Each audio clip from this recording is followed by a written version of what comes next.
नमस्कार दोस्तों, आज 6 जुलाई है और द हिंदू में 3-4 टॉपिक दिया हुआ है, जिसमें एक टॉपिक हम डिस्कशन करेंगे माइग्रेंट वर्कर से रिलेटेड। ठीक है, तो इसको हम डिस्कशन करेंगे। चलिए चलते हैं, डिस्कशन करते हैं। ठीक है, तो ये है आपका ये an inclusive social policy for migrants, ये दिया हुआ है। आपका टॉपिक है द हिंदू में दिया हुआ, एक एडिटोरियल में दिया हुआ है ये। तो इसमें एक इंक्लूसिव पॉलिसी बनाने, माइग्रेंट वर्कर के लिए एक इंक्लूसिव पॉलिसी बनाने की ज़रूरत है, तो वही इसी के बारे में बोल रहा है। अभी जो है ना, international international labour organisation conclave हो रहा है केरला में, है ना? तो उसी में मोस्टली जो है इंडिया में अगर माइग्रेंट करता है तो कहाँ, मतलब काम करने के लिए साउथ में, मतलब नॉर्थ से साउथ माइग्रेट करके जाता है। तो वहाँ क्या क्या इशू फेस कर रहा है माइग्रेंट, जैसे नॉर्थ इंडियन जाता है वहाँ, तो क्या क्या फेस करता है वो। ठीक है, तो वो उसको वही इसमें डील किया गया है। तो बोल रहा है कि पॉलिसी, मतलब माइग्रेंट के लिए अच्छा पॉलिसी बना होना चाहिए। तो ये क्वेश्चन 2015 में पूछा हुआ है, यूपीएससी 2015 में पूछा। Discuss the changes in the trends of labour migration with in and outside India in the last 4 decades। ये आपका क्वेश्चन है, जो कि 2015 में यूपीएससी मेंस में पेपर 1 में पूछा गया था। ये हाँ, माइग्रेंट से रिलेटेड है, तो इकोनॉमी में ये क्वेश्चन पूछा हुआ था, और पेपर 1 में भी ये बन सकता है क्वेश्चन। ठीक है, तो सबसे पहले हम समझेंगे कि माइग्रेंट होता कौन है, माइग्रेंट वर्कर कौन होता है। अगर पलायन कर रहा है तो कौन वर्कर पलायन करता है, डेफिनेशन क्या है, पहले डेफिनेशन है। तो a migrant worker is a person, एक पलायन वर्कर जो होता है, काम करने वाला एक कोई पर्सन होता है जो माइग्रेट करता है with in A home country, है ना? और या तो अपने कंट्री के अपने कंट्री में ही माइग्रेट करेगा, एक स्टेट से दूसरे स्टेट, या तो फिर मतलब आउटसाइड द कंट्री जाएगा काम करने के लिए। जैसे जैसे जैसे दुबई चल गया है, यूएई चल गया, अमेरिका गया, या तो फिर ऑस्ट्रेलिया गया, कनाडा गया, तो ये काम करने। तो यहाँ से समझ समझ में आया कि दो तरह का माइग्रेशन, एक इंटरनल माइग्रेशन हो गया, एक एक्सटर्नल माइग्रेशन। एक एक जो है अपने देश में ही माइग्रेट करके, जैसे झारखंड से या तो बिहार से, यूपी से, यहाँ से माइग्रेट करके साउथ में जाता है, तमिलनाडु हो गया, केरला हो गया, जॉब के लिए जाता है। ठीक है, ये हो गया। और दूसरा हो गया कि मतलब इंडिया से माइग्रेट करके फॉरेन कंट्री चल गया, ये हो गया। Migrant worker usually do not have the intention to stay permanently in the country और the reason in which they, जहाँ मतलब जो माइग्रेंट वर्कर होता है उसका मतलब इरादा नहीं होता है कि वो परमानेंटली वहाँ रहेगा। ठीक है, वो जस्ट काम करता है, पैसा कमाता है, अर्निंग करता है और फिर घर वापस आ जाता है। ठीक है, तो परमानेंटली के लिए नहीं जाता है। तो in India migrant worker usually refer to those who engage in internal migration within the country. India में अगर देखा जाए तो मतलब इंडिया में, अगर इंडिया में एक स्टेट से दूसरे स्टेट में माइग्रेट करता है तो उसी को बोला जाता है माइग्रेंट वर्कर। ठीक है, often for the purpose of the seeking employment. ये जाहिर सी बात है, अगर एक स्टेट में अगर जॉब नहीं मिल रहा है तो जाएगा दूसरे स्टेट में। आप कोविड में देखे होंगे कि कितना कितना क्राइसिस आ गया था, कि आदमी आदमी दिल्ली से पैदल चलते हुए यूपी आया, बिहार आया, ठीक है, और झारखंड आया, तो कोई साइकिल का यूज़ किया। तो ये क्यों हुआ? ये क्वाइस क्यों मचा? इसलिए मचा कि हमारे यहाँ पॉलिसी नहीं है। अच्छा पॉलिसी रहता है तो जो जहाँ काम करता है वो, वहाँ उसको सिक्योरिटी मिलता। तो ये प्रॉब्लम है। Internal internal migration refers to the movement of people from one place to another within the same country, है ना? इंटरनल माइग्रेशन में क्या होता है कि एक आदमी जो है एक जगह से दूसरे जगह माइग्रेट करता है सेम कंट्री में, तो उसी को बोला गया है इंटरनल माइग्रेशन। ठीक है, ये समझ में आ गया, इसमें तो कोई कंफ्यूजन नहीं होगा। ये आपको देखना है क्या ट्रेंड क्या चेंज किया है ना, ये यूपीएससी का क्वेश्चन, इसको ध्यान में रखते हुए हमको करना है। ठीक है, आगे चलते हैं। अब आ गया इसमें, what are the issue faced by the migrant worker. अगर सपोज दैट काम करने चल गया तो वहाँ क्या वो फेस मतलब प्रॉब्लम क्या उसको हो सकता है? आप सोचिए, अगर हम अपना स्टेट में है, अपना डिस्ट्रिक्ट में है, अपना घर में है, तो मेरा क्या है, सारा चीज़ अवेलेबल है यहाँ। हर चीज़ मेरा, जैसे आधार कार्ड बनवाना है या तो कोई चीज़ मोबाइल कनेक्शन लेना है, तो वोट देना है, तो सारा चीज़ मेरा यहाँ आराम से दे सकते हैं। लेकिन हम माइग्रेट करके दूसरे स्टेट में चल गए हैं, तो वहाँ क्या क्या डिफरेंस है? वहाँ तो सबसे पहले तो लैंग्वेज, भाषा समझ में नहीं आएगा, ठीक है। वहाँ का इन्वायरमेंट, इन्वायरमेंट प्रॉब्लम हो गया। इन्वायरमेंट में एडप्टेशन करने में थोड़ा दिक्कत होगा, ठीक है। अब ये हो गया आपका रहने का। फिर आप अगर वहाँ हैं तो आपको खरीद के खाना पड़ेगा ना, तो ये भी इश्यू हो गया। फूड फूड प्रॉब्लम हो गया, है ना? खाना मतलब एक दिक्कत हो गया। फिर और क्या दिक्कत हो सकता है? सोचिए, अगर काम करता है, अगर कॉन्ट्रैक्ट बेसिस पे, मतलब गाँव का आदमी उतना पढ़ा लिखा नहीं होता है। मोस्टली माइग्रेट कौन करता है? जो गाँव में है, विलेज में है, वही माइग्रेट करता है। वो उतना एजुकेटेड नहीं होता, पढ़ा नहीं होता है, तो उसका अपना राइट के बारे में पता नहीं होता है। तब मतलब गाँव में जैसे देखता है एक आदमी, जैसे एक गया केरला, केरला गया, वहाँ देखा कि आदमी की ज़रूरत है। वो आया, वो एक कॉन्ट्रैक्टर बन गया, है ना? यहाँ जैसे गाँव में आया, गाँव में आने के बाद क्या करता है वो, 10 से 15, 20, 50 आदमी को वो बोला कि भाई चलो हम देते हैं तुमको जॉब केरला में, है ना? वो कॉन्ट्रैक्ट कॉन्ट्रैक्ट करके ले गया। कॉन्ट्रैक्ट नहीं, ऐसे बोल के ले जाता है, राइटिंग में कुछ नहीं होता है, ठीक है। बोल के ले गया, उसके बाद वहाँ क्या होता है, अब वो अपना मन मर्जी से आपको, जैसे वेज है 400, 400 मतलब पर 6 से 7 घंटा काम करते हैं तो 400 रुपया मिलेगा, ठीक है। तो वो क्या करता है कि हर वर्कर पे 50 रुपया, 100 रुपया काट लेता है। तो ये भी प्रॉब्लम है ना? वेजेस कम हो जाता है, ठीक है। ये हो गए, बहुत सारा कॉन्ट्रैक्ट होता है जिसको नहीं जानते हैं और वो चल गए, तो वो कॉन्ट्रैक्ट क्या होता है, काम करवा के वो भाग जाता है, तो ये है। तो आगे चलते हैं, क्या फेस करता है इश्यू, मतलब माइग्रेंट वर्कर अगर दूसरे स्टेट में जाता है। सोशल एंड साइकोलॉजिकल एस्पेक्ट्स, है ना? सोशल में क्या दिक्कत है और साइकोलॉजिकल मेंटली क्या। Many times migrant are not easily accepted by the host place, है ना? आप देखिएगा, अगर हम यहाँ, ये सपोज दैट बिहार है ना? बिहार से हम चल गए हैं केरला, केरला गए हैं, तो यहाँ भी तो कोई लोकल पीपल होगा ना? तो यहाँ से हम यहाँ गए हैं, तो यहाँ जो लोकल पीपल है वो वायलेट करने लगा, वो झगड़ा करने लगता है कि तुम क्यों आए हो? तो ये भी मतलब ये भी प्रॉब्लम होता है ना, होस्ट प्लेस एक्सेप्ट नहीं, and they always remain as a second class citizen. तो इसको यहाँ जो आदमी है केरला में, तो यहाँ बिहार से जो माइग्रेट करके गया है, तो इसको हमेशा मतलब खराब निगाह से देखेगा, है ना? हमेशा बोले सेकंड क्लास बोलेगा, काम करने हमारे यहाँ आ गया, है ना? तो ये दिक्कत है एक, ठीक है। तो इससे क्या होता है, फीलिंग हर्ट होता है, जो वर्कर जाता है उसका फीलिंग हर्ट होता है, ठीक है। Any person migrating to a new new culture face multiple challenges from culture adaptation and language barrier to homesick and loneliness। इसमें क्या होता है, अब मानते हैं यहाँ जैसे तमिल बोलता है, ये बिहार में बिहारी चलते, भोजपुरी चलता है, हिंदी चलता है, ये है।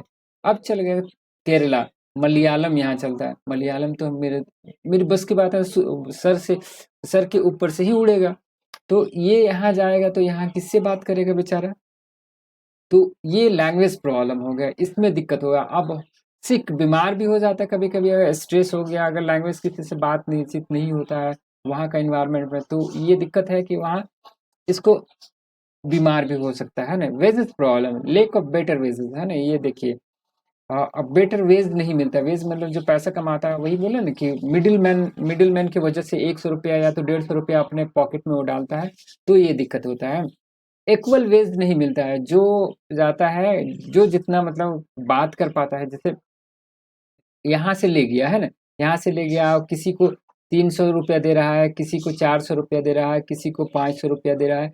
तो इसमें डिफरेंस हो रहा है वेजेस में, है ना? जो पैसा दे रहा है इसमें तो इक्वल वेज नहीं है वर्कर का। Contractor deny the right of worker, है ना? कॉन्ट्रैक्ट जो ले गया है, वो उसका जो राइट्स है उसको डिनाई कर देता है ना? ये भी मुश्किल है वर्कर के लिए। आगे चलते हैं, और इसमें देखिए, है ना, कॉन्ट्रैक्टर एब्सकॉन्डेड विदाउट पेइंग पे, है ना? बहुत सा टाइम में ये होता है कि कॉन्ट्रैक्टर तो यहाँ से ले गया, अगर नहीं जान पहचान का है, तो होता क्या है कि काम करवा लिया, 1 साल काम करवा लिया, उसके बाद कॉन्ट्रैक्टर जैसे 10 आदमी है, 15 आदमी, 15 आदमी है ना, 15 आदमी है तो इसमें अगर 1 साल ये कंटिन्यू काम करेगा तो लगभग बहुत पैसा हो जाएगा, है ना? तो 5 से 10 लाख रुपए के आसपास हो जाएगा। तो ये क्या करेगा, अगर कॉन्ट्रैक्टर को हम नहीं जानते हैं तो ये कॉन्ट्रैक्टर 10 लाख रुपए लेके भाग जाएगा, ठीक है? तो ये भी इश्यू आता है। और दूसरा तीसरा हो गया है ना, हेल्थ इश्यू, है ना? हेल्थ इश्यू भी आता है। देखिए द हेल्थ इश्यू इसलिए आता है कि वहाँ जो जहाँ वो मशीन में काम करता है वहाँ बढ़िया जगह नहीं होता है, ठीक है? हजार्डियस होता है वहाँ, केमिकल, बहुत सारा केमिकल फैक्ट्री में काम करवा दिया, जो प्रोसीजर है उसको फॉलो नहीं करता है। प्लस में जो सेफ्टी गियर होता है वो दिया नहीं जाता है, जिसके वजह से बहुत सारा वर्कर का क्या होता है कि गिर के, जैसे मान लेते हैं एक स्टील प्लांट है, नया स्टील प्लांट बना रहा है, स्टील प्लांट बना रहा है, तो इसमें क्या होता है कि एक यहाँ से चढ़ के मतलब वर्कर यहाँ चढ़ा, यहाँ काम कर रहा है, तो बहुत सारे ये अगर सेफ्टी गियर ये नहीं ये लगाया है सेफ्टी, तो ये क्या करेगा, कभी कभी ये फॉल डाउन गिर भी जाता है और इसका डेथ भी हो जाता है, ठीक है? डेथ हो जाता है तो इसमें तो यहाँ इसका सोशल सिक्योरिटी है नहीं कि पैसा इसका 10 लाख या 20 लाख मिलेगा। मर गया तो ये फैमिली इसका फिर खत्म हो गया, डाउन हो गया, गरीब में चल गया, गरीबी में चल गया, ठीक है? ये भी मुश्किल है। तो और ये एक्सीडेंट, बहुत से वही एक्सीडेंट भी होता है वर्क प्लेस पे। Worker are faced with unhygienic living, है ना? गंदा जगह पे रखता है उसको, ठीक है ना? पूरा कचरा है वहाँ, मतलब तो उसमें बीमार भी होता है, वर्किंग कंडीशन अच्छा नहीं है। तो ये सब इश्यू मतलब फेस करता है जो माइग्रेंट वर्कर है वो। अब यहाँ आ गया, जॉब सिक्योरिटी नहीं है, अगर डेथ हो भी गया, सब ऐसे नहीं होना चाहिए, लेकिन डेथ हो गया, सब अनऑर्गेनाइज्ड होता है, ठीक है? अनऑर्गेनाइज्ड सेक्टर, इनफॉर्मल सेक्टर में काम करता है तो वहाँ जॉब सिक्योरिटी की कोई चांसेस नहीं है, मतलब दिया नहीं जाता है, ठीक है? यहाँ ये मिडिल मैन एक्सप्लॉइट करता है, वही बताया कि मिडिल मैन क्या करता है, ले जाता है उसके बाद पैसा कम देता है, 100 रुपये अपने हाथ में रख के, कंपनी से डायरेक्ट थोड़ी, मतलब जो वर्कर जाता है यहाँ से वो कंपनी से डायरेक्ट नहीं बात करता है, तो मिडिल मैन जो मीडिएट करवाता है वो पैसा मतलब रख लेता है, तो ये भी प्रॉब्लम है। आगे चलते हैं। अब दिक्कत ये है कि मतलब इतना सारा तो इश्यू फेस कर रहा है माइग्रेंट वर्कर, लेकिन गवर्नमेंट क्या कर रही है? What is the legal framework for the migrant welfare? Legal क्या है फ्रेमवर्क? तो एक एक कानून बनाया गया है इंडिया, मतलब गवर्नमेंट ऑफ इंडिया द्वारा, the inter state migrant workmen's act 1979। ये बहुत पुराना हो गया है ना, अब बोल सकते हैं पुराना हो गया, अप टू डेटेड नहीं है। अप टू डेट करके अभी फिलहाल बनाया है 4 गो, जो बहुत सारा लॉ है उसको सब जो मतलब कंबाइन करके 4 कोड में बना दिया, ठीक है? वेलफेयर, तो ये लेबर वेलफेयर के लिए है। ये इसमें प्रोविजन क्या है कि इसमें मतलब जो है ना, एम्प्लॉय वर्कर रिक्वायर्ड टू, इसमें जितना भी वर्कर जाता है काम करने, जैसे है ना, जैसे केरला गया, केरला या तमिलनाडु गया, तमिलनाडु या कर्नाटका गया, तो जहाँ भी ये गया इसका रजिस्टर्ड पहले करेगा, ठीक है? जहाँ भी काम कर रहा है वहाँ रजिस्ट्रेशन होगा कि हमारे यहाँ ये काम कर रहा है, ठीक है? तो ये रजिस्ट्रेशन वाला प्रोविजन हो गया ताकि मतलब वो उसको एक्सप्लॉइट नहीं कर पाए, है ना? Contractor will also have to obtain a license from the concerned authority of the home state as well as the host state। ये जो कॉन्ट्रैक्टर है, ये बंदा, ये ले जाके जो पैसा खाता है, तो ये इसको सबसे पहले लाइसेंस लेना पड़ेगा कि हम इतना वर्कर को ले जा रहे हैं दोनों जगह पे, जहाँ जिस स्टेट से ले जा रहा है और जो जिस स्टेट से ले जा रहा है जहाँ, और जो स्टेट में ले जा रहा है, दोनों से इसको लाइसेंस लेना पड़ेगा। तो इससे क्या होता है, कॉन्ट्रैक्टर एक्सप्लॉइटेशन नहीं कर पाएगा, है ना? तो ये हो गया इश्यू विद द एक्ट, है ना? ये जो एक्ट तो बना दिया लेकिन ये फुली इम्प्लीमेंट नहीं है। बहुत सारे लॉ होता है, बहुत सारे लॉ बना दिया, बुक में है, लेकिन उसका इम्प्लीमेंटेशन ही नहीं है। इम्प्लीमेंटेशन तो मेन होता है ना, अगर इम्प्लीमेंट नहीं करेगा तो वो तो वेस्ट है, वो कानून बेकार है। तो इसलिए कानून कम होना चाहिए, ऐसे नहीं कि 50 का कानून बना दिया और उसका इम्प्लीमेंटेशन ही नहीं करवा रहे हैं, ऐसे नहीं होना चाहिए। कम कानून हो लेकिन स्ट्रिक्ट इम्प्लीमेंटेशन हो, एकदम बढ़िया से उसका इम्प्लीमेंटेशन हो, ताकि मतलब जो राइट है वो आसानी से मिलेगा उसको, ठीक है? आगे चलते हैं। आगे ये जो है अभी जो फिलहाल किया है, the act has been subsumed into 4 मतलब जो है ना 4 गो ब्रॉडर एक्ट में मतलब इसको कन्वर्ट किया था। ये है द कोड ऑन वेजेस है ना, वेजेस में वेजेस जो पैसा मिलेगा, कितना मिलेगा, किसको कितना वेज होना चाहिए, कितना अगर 5 घंटा काम करता है, 7 घंटा 8 घंटा काम करता है तो उसको कितना पैसा मिलना चाहिए। तो ये इसमें मतलब मिला दिया सारा जितना है 5-6 जितना था ये सबको मिला दिया, ठीक है। Industrial relation code 2020, the code on social security है ना, इंडस्ट्रियल रिलेशनशिप क्या मतलब इंडस्ट्री का रिलेशन कितना कितना मतलब वर्कर काम करता है तो वो किस कैटेगरी में आएगा, तो वो डेफिनेशन है। सोशल सिक्योरिटी की मतलब सोशल सिक्योरिटी में है कि कितना वर्कर काम करेगा तो उसको सोशल सिक्योरिटी मिलेगा। सोशल सिक्योरिटी मीन्स ये होता है कि अगर मर गया ये तो इसका इंश्योरेंस इंश्योरेंस भी इंश्योरेंस रहता है और सारा चीज़ें, तो इसको पैसा फुल पैसा मिलेगा, ठीक है।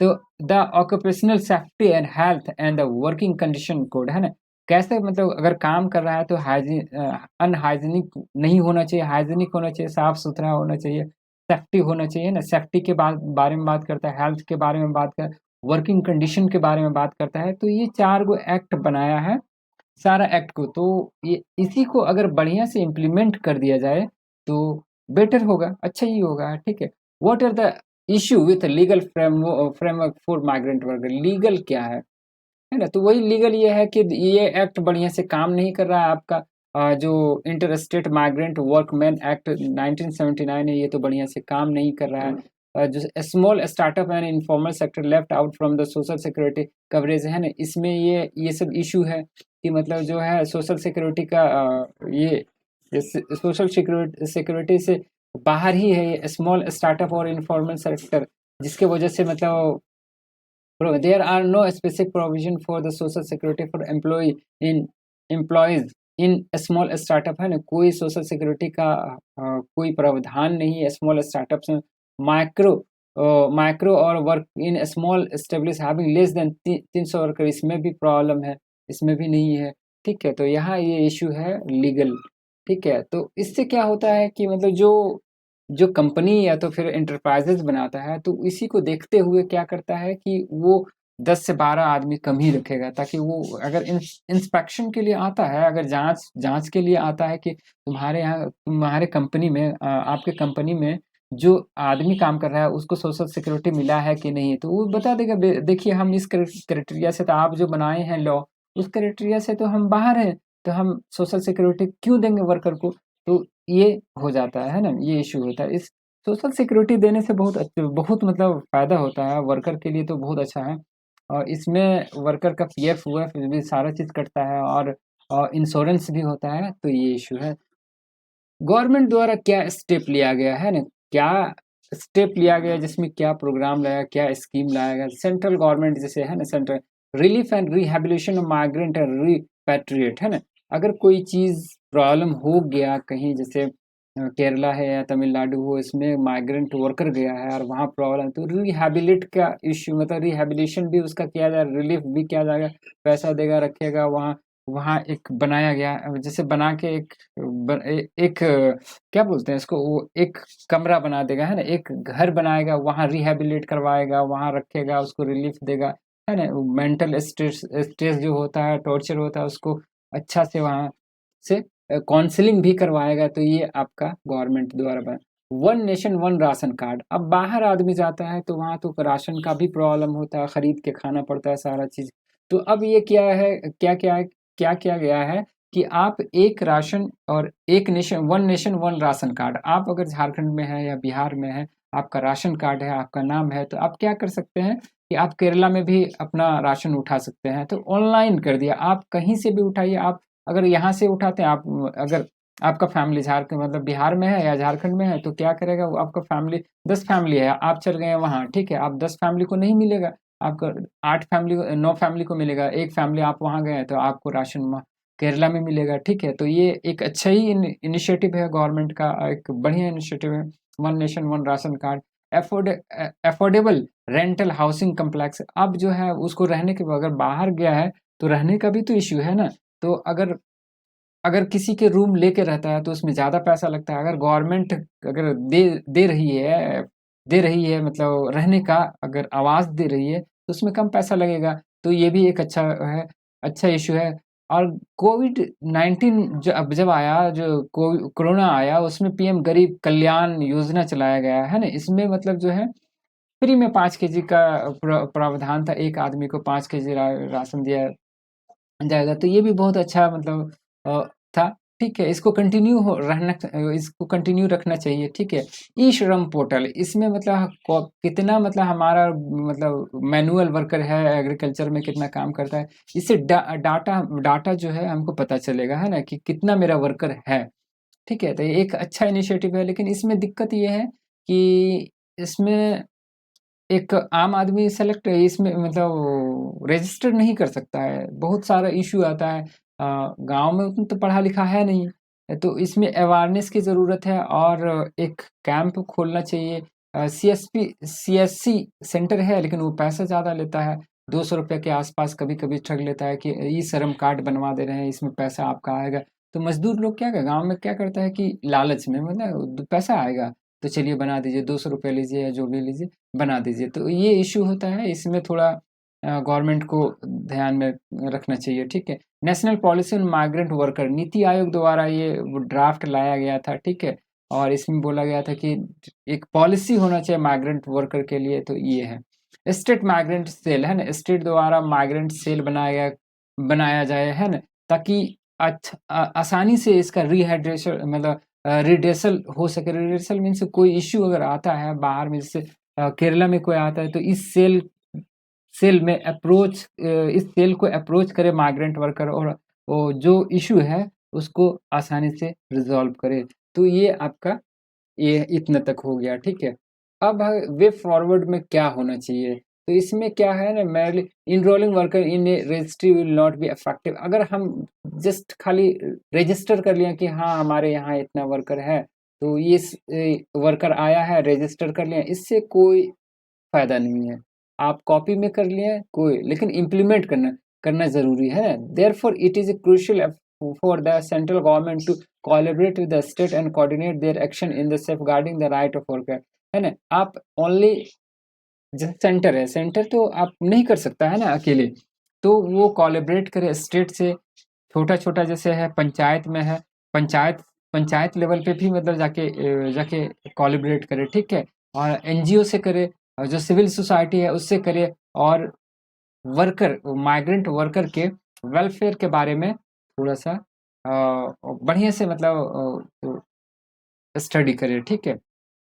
तो ये आपका, तो एक बंदा है हैना आर्डेंट, है ना? इसने कहा था, ये है हु सेड दैट, इसने कहा था every individual deserve the inherent dignity of humanity, है ना? ये ह्यूमैनिटी का भी इसमें क्या होता है, ह्यूमैनिटी का भी मतलब डिग्रेशन होता है, मतलब डिग्निटी डिग्निटी मतलब डिग्निटी से काम नहीं कर पाता, गाली गलौज भी होता है, कॉन्ट्रैक्ट ले आता है तो पूरा गाली गलौज करने लगता है। तो इसमें क्या होता है, डिग्निटी, ह्यूमन डिग्निटी का भी ये ये हनन होता है, ठीक है? तो यहाँ तक हो गया आपका, यही था। और चलिए यही तक है, वॉच कीजिए, थैंक यू फॉर वॉचिंग। आप लोग लाइक शेयर कीजिए, ठीक है? चलिए, all the best, thank you for watching.